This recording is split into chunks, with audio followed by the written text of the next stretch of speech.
Thank you for joining us on our analysis case study on Northeast Health System by Margaret Owen and Ruth Lee. The purpose of studying this case is to analyze all the issues involved in preparing the Northeast Health System Incorporated for a federal government request for proposal, or an RFP.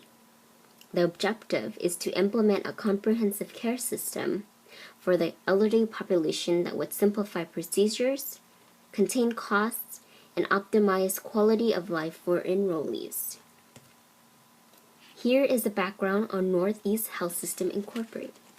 Beverly Hospital is a nonprofit community hospital. It receives most of their clients from 22 surrounding cities and towns. The area itself has a population of 437,227 people. Northeast Health System has 5 facilities which demonstrate vertical integration, and they also horizontally integrated with the Center for Addictive Behaviors. The Hospital Board of Trustees and medical staff decided in 1982 a corporate restructuring was needed to maintain the high-quality patient care services and financial integrity of the facility. Northeast Health System hired a consultant named Nina Price, who works at Boston consulting firm. It was her job to prepare the facility in their response to a federal government request for proposal. Here, as you can see, the government requirement list is listed on the left, and next to it is the mission statement for Northeast Health System. The RFP requires the facility to have a comprehensive healthcare system of primary care physicians, acute hospital care, long-term care, restorative services, health preventions, having equipment, be able to serve between 25 and 50% of the elder population, and have a data information system. If all of these requirements are met, then a 5-year contract will be rewarded. Northeast Health System already met some of the needs of the RFP. They provide acute care, long-term care, education and research, and related and supportive. The facility, however, lacks a data system which can track their clients through a comprehensive care system. Here is the organization of Northeast Health System. 5 of its facility is nonprofit. The code 501c3 is a nonprofit code. According to Giordano and Rich, nonprofit organizations value effectiveness over efficiency, the commitment to quality services for those in need with a positive result for society. The vertically integrated systems are Ledgewood Rehabilitation, the Bay Area Visiting Nurse Association, Cable House and Health Services, the Hunt Center for Emergency and Ambulatory Care, and the Hospice of the North Shore. A vertically integrated system, according to Pratt, involves an alliance of 2 or more organizations providing services that are dissimilar, but that are interactive with and may rely on each other. Examples would include hospitals and nursing facilities. This type of structure provides better coordination and efficiency between facilities as the patients move through the care continuum, and each of these facilities can refer patients to each other. The problem that may arise with vertical integration is those that are in charge, such as a director or president, may have a different view, goal than, say, another director of another facility that combined with each other. Horizontal integration also, according to Pratt, denotes 2 or more organizations that provide similar services, forming an alliance for their mutual benefit. Although Northeast Health System demographic focuses more on the elderly population, by forming an alliance with the Center for Addictive Behavior, they both can act as referrals for each other. And here is the Northeast Health System's facility detail. The Ledgewood Rehabilitation and Skilled Nursing Center was opened up in 1985. It contains 122 beds in long-term care, and these numbers are important because this will affect the budget, the number of clients that fill up these facilities in the bed. Next is the Bay Area Visiting Nursing Association, or VNA. It joined Northeast Health System in 1985. It has had a comprehensive home care program since 1904. It manages the adult day health programs, and it also opened up a Spectrum 11 Respite Center for people and families coping with Alzheimer's disease and related disorders. Next, we have Cable Housing and Health Services Corporation. They have a 70-unit elderly congregate housing facility. 8 Million Projects is a model for mixed-income rental housing for frail elders. They also have a site for emergency room, medical office building, a preschool daycare center, and this is where the Spectrum 11 Adult Day Respite program is located. The Hunt Center for Emergency and Ambulatory Care offers a full range of laboratory, X-ray department, outpatient surgery, and rehabilitation services. They also include a skilled nursing facility that includes 60 beds. The Hospice of the North Shore is a Medicare certified and licensed hospice program which offers a full range service programs for physical, emotional, and spiritual needs of the elderly.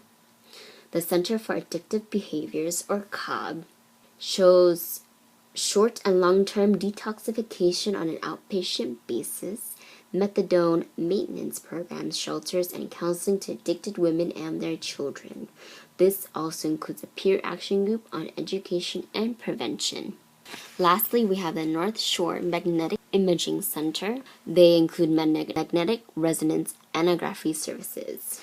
After learning about the facility structure is to examine the external environment. Nina Price did a survey examining what was around Northeast Health Systems so that they can better serve their community. And this is the information that she gathered from her survey.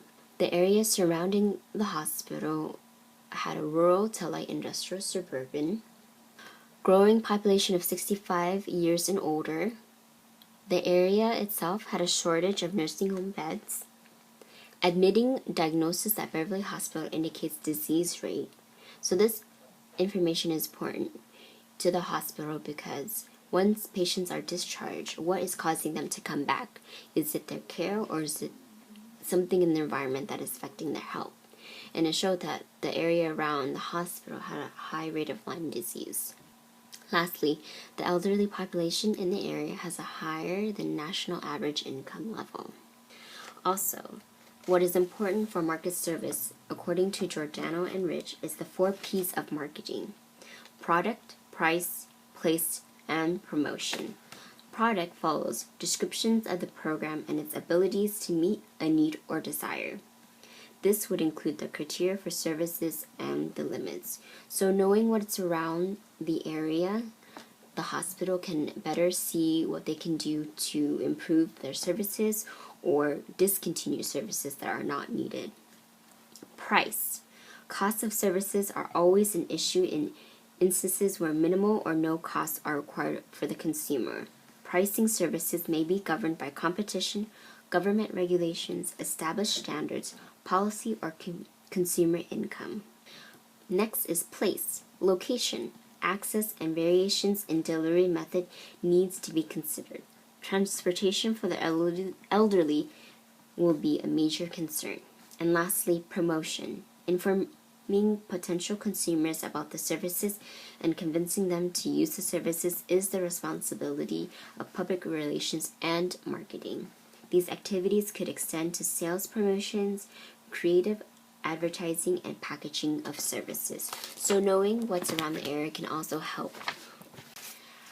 After Nina finished evaluating the external environment, she then proceeded to interview the directors of each of the facility. Here is the chart of outlining what each of the directors said and how they would respond to the RFP proposal. First, we have Linda Cragen. She was the former director of geriatrics. She thought that technology is important and that it needed to identify new clients that would come in if they needed care management or physician. She thought that it was also important that the data system track people's medical and functional conditions as they moved through their care. It was important to stay on top of budget, especially calculating each person's cost in the system. She thought that the management team should run the whole facility. As far as marketing goes, she thought that referring people to the National Chronic Care Consortium would be a good idea. And also, she thought that the RFP proposal was missing housing requirements. Next, we have the director of Bay Area Nurse Association, Judith Thomas. She thinks that the data system should be able to track people through the continuum of care and also identify people who have received care and who has not. She thinks that the people that should run the facility are the care management team. They also should be the liaison to other providers in the system. Education would be very important in this type of integration. And also physicians need to be educated as well on the system. Next is Brad Silsby. He's the VP of Strategic Planning. He's very good at statistical data. He proposed to organize the budget based on enrollees, utilization of services, and projected cost. He thinks that these will help reduce the cost of the facility. He believes that geriatricians on the senior management team should run the facility, integrated facility, and that the importance of managing care versus just delivering it. Next, he also thinks that the physician should be important in the role of marketing the system to the clients because the clients are more in contact with the physicians, so they should be more educated in the system. Next is Bob Banning. He's the president of Beverly Hospital. He has won numerous awards, which displays his great leadership skills. He thinks that physicians should be the one that runs the facility and manages the patients. He also believes that the importance of managing the care than just delivering care. He thinks that the system, the data system, needs a name to help market and help people know what this is about, and that they are in the process of developing an assisted housing unit for the facility. Next is Beth Dimitrick. She's the Senior Outreach Program. She's going to be an important person when it comes to educating the community and fundraising. She thinks that the physicians should oversee the hospital. And lastly, we have Dr. Herbert B. Strong. He's the president of Beverly Hill Medical Staff. He thinks that part of lowering the cost of the budget is also monitoring the clients and how long they stay, and how to keep the clients from coming back to the hospitals. Also, he thinks that the physicians should run the facility as well and help keep the people out of the hospitals. Next, Nina should look at the budget and financial planning of the system. Budgeting a large system is not easy. According to Giordano and Rich, nonprofit organizations with multiple funding sources have multiple reporting requirements and frequently different budgets that respond to different fiscal years. Nonprofit organizations are dependent upon philanthropy, grants, fees, and contracts.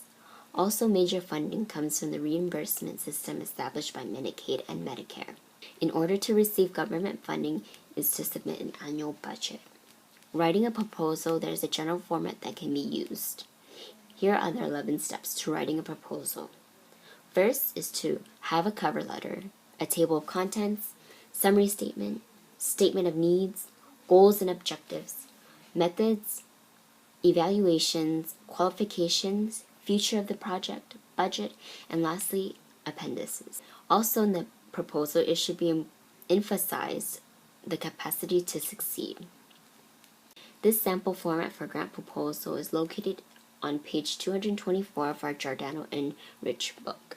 Next is to financially manage the cost of the facility. First, it's important to notice the needs rather than the resources, so it's important to do a market survey for that. Next is to look at the past records to see what area was spent the most and to see what can be cut down. Budget monitoring includes keeping patients out of readmissions, reviewing monthly balance sheets, and financial statements. Adjust budgets according to situations such as cutbacks in funds, plan for emergency savings in case of unexpected events, or for technology maintenance. Hiring consultants will help save money in the future, using their expertise to invest money wisely in certain things.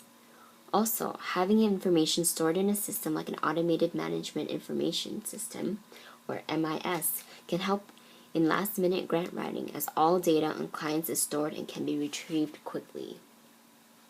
Next, Margaret will go into detail about the comprehensive care system, what needs to be done, and what problems that can arise from it.